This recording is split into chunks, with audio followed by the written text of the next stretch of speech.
Everybody, I hope you're doing well. I wanted to talk a little bit tonight about the future of live music, something I think we've all been thinking about, not only the last 18 or 19 months, but really the last several years. So I'm going to talk about the future of live music. I hope you'll consider watching.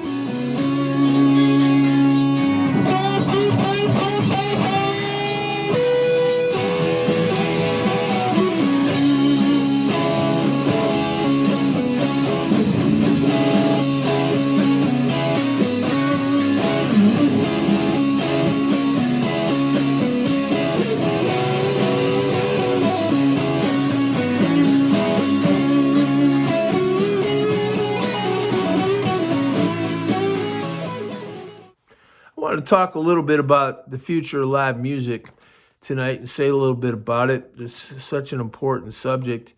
First thing I wanted to say is I don't know if it's true, but I sometimes feel like there's less live music, and I'm sure I'm not the only one that thinks that. In fact, I've seen a lot of videos, read a lot of articles. That seems to be the case, and certainly the last 18 or 19 months, you've seen a real tanking of live music, which is just horrible, really, just horrible, and you know, uh, but. Uh, but even before that, it's like the last 18 months, as often said, have kind of sped up things that were happening anyway. When I was a kid, I lived in a little town on the edge of Detroit, and there were four or five places that had music in that little town. And let's see, there was the Pizza Company, the Side Street Inn, and Baldy's. Now, those three places had music 7 nights a week. And then you had Maury's, you had the Little Brown Jug, Dobsky's. All those places had music on the weekends. Really, you could just go from place to place, and there'd be a pretty good band in there. Some bands were better than others, but there'd be a pretty good band, and they'd play till 2 in the morning.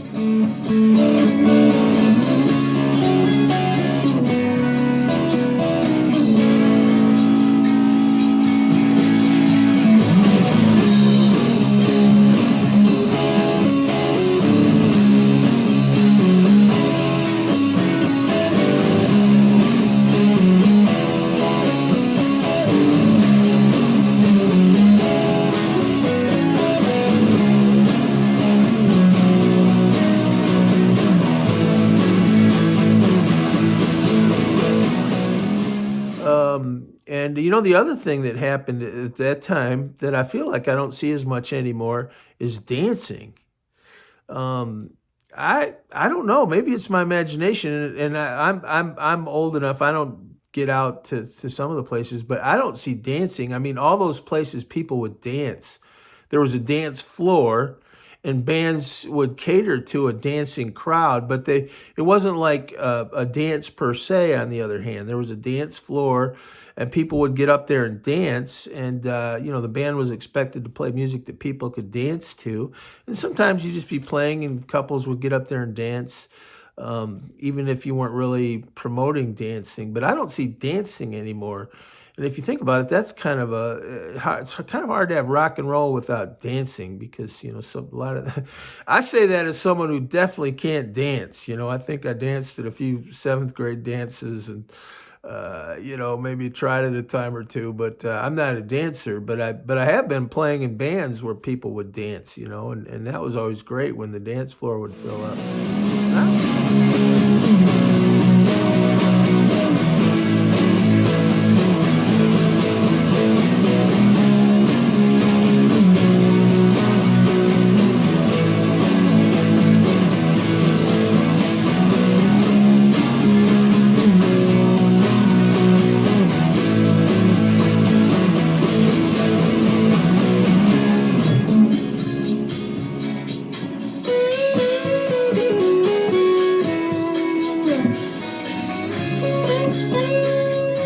And I don't see dancing anymore.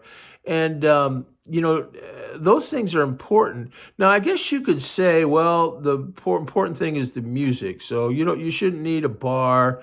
You shouldn't need it to be out till 2 in the morning. But I think those people are just wrong. And people that say that don't understand rock and roll. Right? They're people that maybe have a sort of passing interest in rock and roll. They know a few songs. But if you've ever been around a lot of rock and roll, it's about dancing, it's about partying. I don't party, so I'm not sitting there espousing that, but don't kid yourself. It's like Frank Sinatra and cocktails. You have to be able to do that.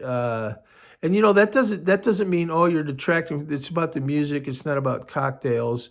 Actually, no. It's because music complements life, and people like to drink cocktails, and Frank Sinatra made the cocktails better, and vice versa. And they were had a symbiotic relationship. So if you just are one of these sort of tight asses that say, well, you shouldn't need all that, um, I doubt you're a musician, or at least a very good one, because music thrives off the energy of a vibrant culture, and that's what people like to do, and people go out to have a good time, and if they can't do that, if they can't dance and drink and then that's going to hurt the music. Another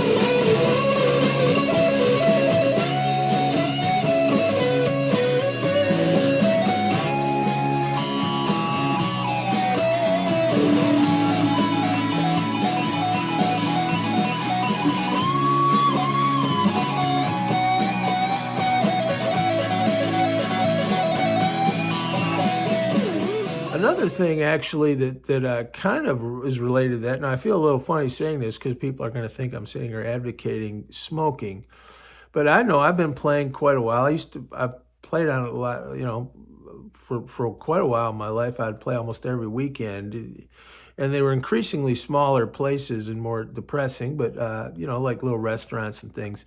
But one of the things I do remember is people would smoke, and when the state passed all these non-smoking laws, that really hurt music. So think about that. Like, for one thing, why do you have to pass a non-smoking law for a bar?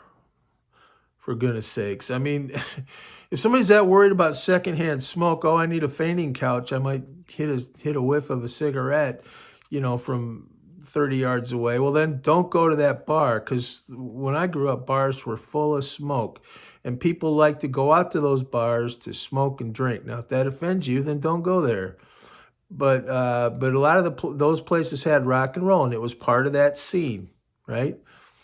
And there's nothing wrong with that. It's that's what people like to do. So I think we live in a world where a lot of that is not it's not as much part of the culture. Maybe in a lot of cases, with those known smoking laws, or even like places where you would see people in there on Sunday night at 1:30 in the morning. I think our society's changed. In some cases, we have different laws and municipal codes and things that might have outlawed a lot of that.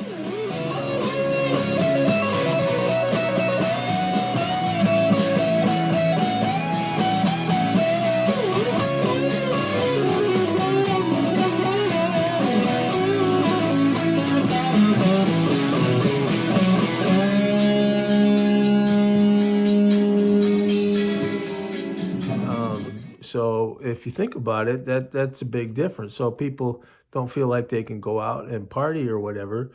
Then obviously rock and roll, which is part of that, is going to suffer. So, like I said, I can just picture people saying, "Well, you shouldn't need to smoke to listen to music, and you shouldn't need to drink to listen to music," and that's sort of true.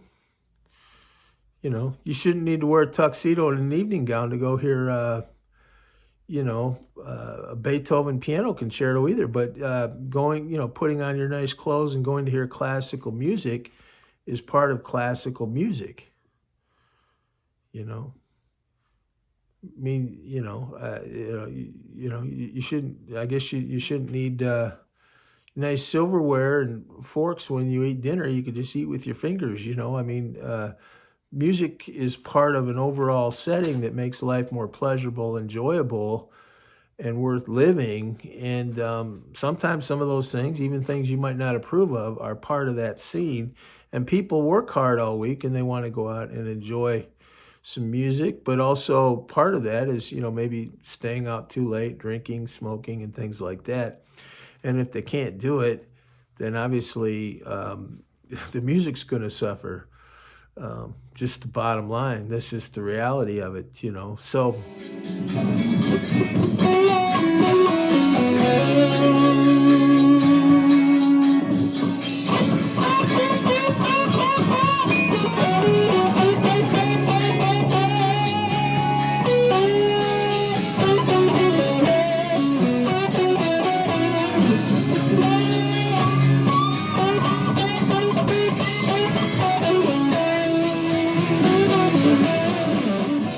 so I just kind of wanted to share those thoughts. I don't know really what I'm trying to say, but one of the things is with this situation last 18, 19 months, I'm increasingly convinced it's going to go on for a long time.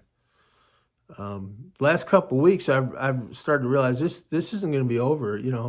I mean, here last spring, we kept hearing about that we're going to have all these concerts and during the summer and everything. And I think it's good people take precautions and do what they need to do. On the other hand, a lot of people did all that, and then they started canceling a lot of these concerts anyway. Or they have so many protocols that it's such a pain in the ass to go. Now they've had some pretty, I guess Lollapalooza, they've had some pretty successful ones, but you notice a lot of these cancellations. And by the way, when you cancel, like here, they canceled a Stones concert. I think they were supposed to play last year, right? And then Charlie Watts died. So all the people that you didn't get a chance to see Charlie Watts. Elton John canceled some shows last year. I think they're being postponed. But when you're 75 and you postpone stuff for a year or two, I mean you're pushing your luck. Not to sound morbid or maudlin, but you're pushing your luck. But there've been a lot of cancellations, and here going into the fall. And you just wonder, by the way, if you buy tickets for something that are hundreds of dollars, and then you think, well, they're probably not going to have this, or it's a 50-50 chance this thing will even go on. Pretty soon people stop buying, the routine and the joy of just buying tickets and going to concerts won't be the same. So,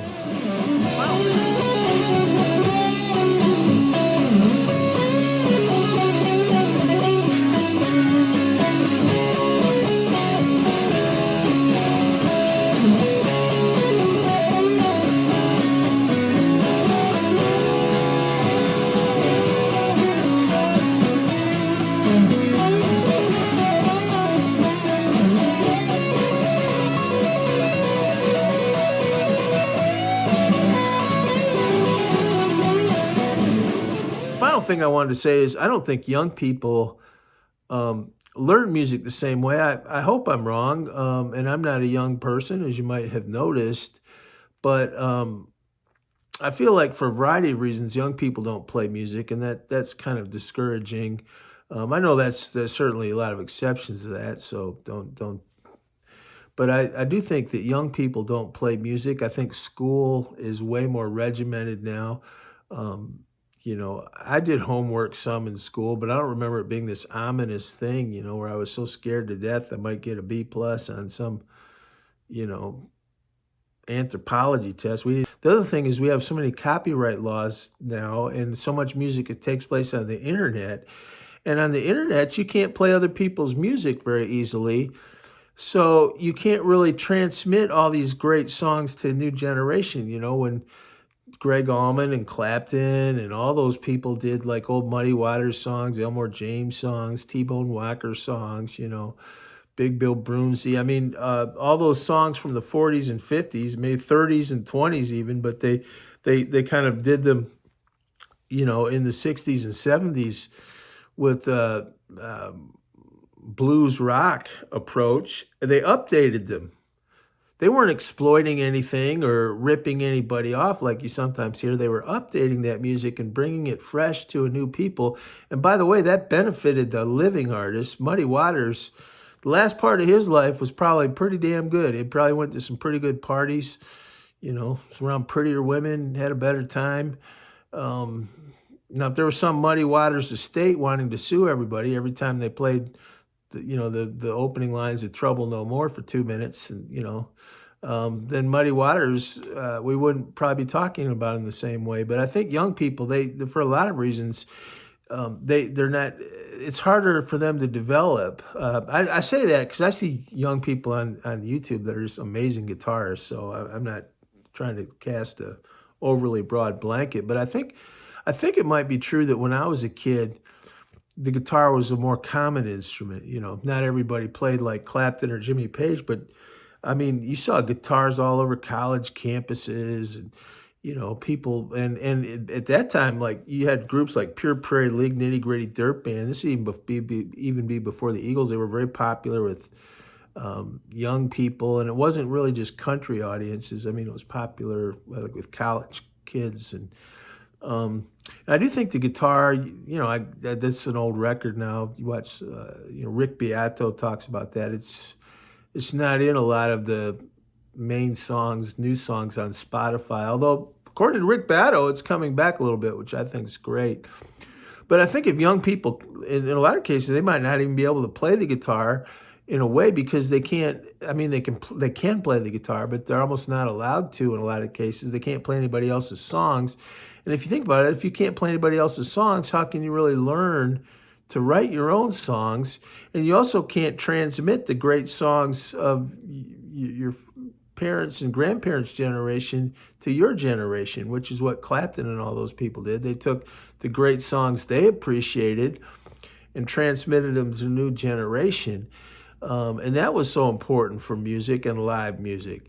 And by the way, they gave them a different flavor. They gave them a different style. They also recorded them on better gear. They had better gear by the late 60s, early 70s, and in the 40s and 50s. So they updated everything, and you had a new audience.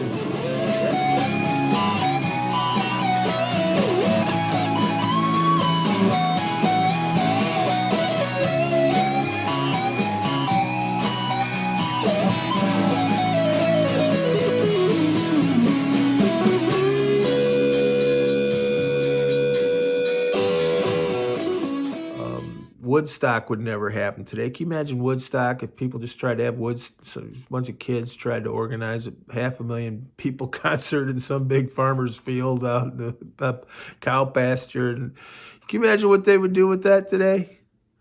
Oh, no way. And look at because music comes out of freedom. Music comes out of freedom. They would never let that happen today. For that matter, most of the concerts of the 70s wouldn't really happen in the same way today. And if you think about it, those are the classic concerts. I'm on Facebook with a lot of these music groups, and I just read what people say. They post old pictures, old clips, and so much of it's old music, and I love it too. I see there's Jeff Beck playing with Rod Stewart, in an old clip or something. You think that's great, and then you think, man, that was a long time ago. Every once in a while, it just hits me. That was a long time ago. It's kind of like we're just living in the past as much as, and there's no one, I doubt there's anyone that's ever watched this channel, even one of my videos, that likes past music and music history and all that as much as I do. I love it so much, but we can't live in the past. If we can't, if the young people don't come along, this is the oldest story in the book, then maybe I'm talking about rock and roll music, but I think music in general. But rock and roll is live music, and it's got to have a social setting. Well, thank you, everybody. I just wanted to share those. I'm not even sure I'm going to post this because some of the things I said I feel like were mildly controversial, but I really believe that music is a social thing, right? You can't just play it for yourself. You can't just play it online. Music is something that has, for thousands of years, has been in a social setting when people get together to enjoy one another, to love one another, to share time together, to eat together, to drink together, to fall in love. Music is a part of that scene, and you almost can't have one without the other, and that's okay. But we can't kill the social setting of music and then expect live music to just somehow thrive, you know, um, as this kind of antiseptic thing that's divorced from all the things that it grew in, in earlier generations. Well, thank you. God bless you. I hope I'm wrong. God bless you.